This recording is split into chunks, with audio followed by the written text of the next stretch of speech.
در شرایط عادی 150 نفر نیروهای افتخاری که در کشیک‌های 8گانه هر 8 روز یک بار نوبتشون میشه، 65 نفر خواهرا تشکیل میشن که کار خواهرا آماده سازی حبوبات، برنج، پاک کردن سبزیجات و کلا مواد غذایی رو قبل از بهره برداری و قبل از طبخ به وسیله خواهران افتخاری آماده میشه و در دسترس آشپزان قرار میگیره که بتونن عملیات طبخ رو انجام بدن. من فاطمه چراغی هستم و 5 سال اینجا داریم کار میکنیم و همه هم افتخاری دارن کار میکنن و خیلی هم دوست دارن، خیلی هم افتخار میکنن. از 7 صبح تشریف میارن تا 7 شب اگر بازم باشه در خدمت آقا هستیم. هنوز کار زیاد باشه، اگر تو خونه خودمون بخوایم 12 ساعت کار کنیم واقعا خسته میشیم، ولی خدا شاهد اینجا یک معجزه آقا علی ابن موسی رضایی که هممون از صبح میایم تا شب باشیم، بازم اگر بخوان در خدمتشون باشیم اصلا این چیز خستگی نداریم.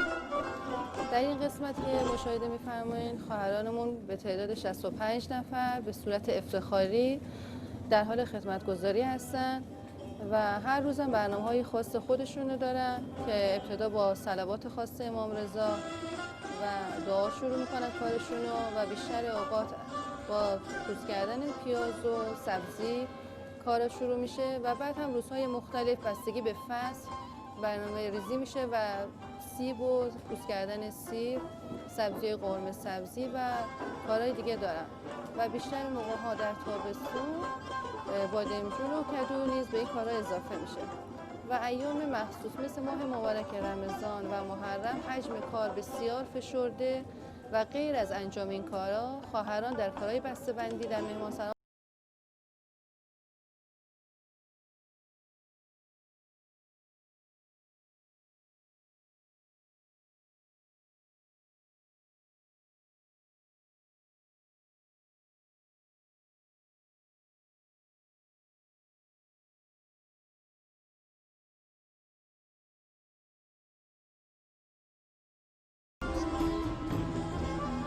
اینجا رو می‌دونیم ارتباطی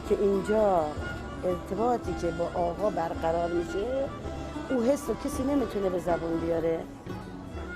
این حس لمسیه، متوجه؟ باید لمسش کنی، باید هر کی از خانم‌ها یک جور این ارتباط داره. همین منتوی سبزی که من تنمه، همین مقنعه‌ای که دارم، من خودم برای من خیلی ارزش داره. ظاهراً این لباس معمولیه ولی خیلی تا ما رو می‌بینن یا خادم امام رضا التماس دار. حالا شاید ظاهراً ما خودمون کسی نباشیم ولی این لباس آبرومونه.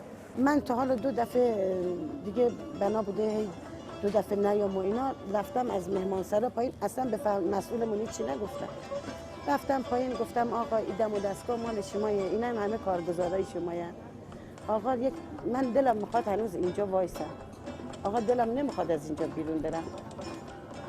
نمیدونم دوباره بدونی که من اصلا کسی رو بندازم، اینا اسمم هنوز دارم میام خدمت میکنم. ما خودمون واقعا هیچ کدوم کاری نبودیم برای اینجا اومدن.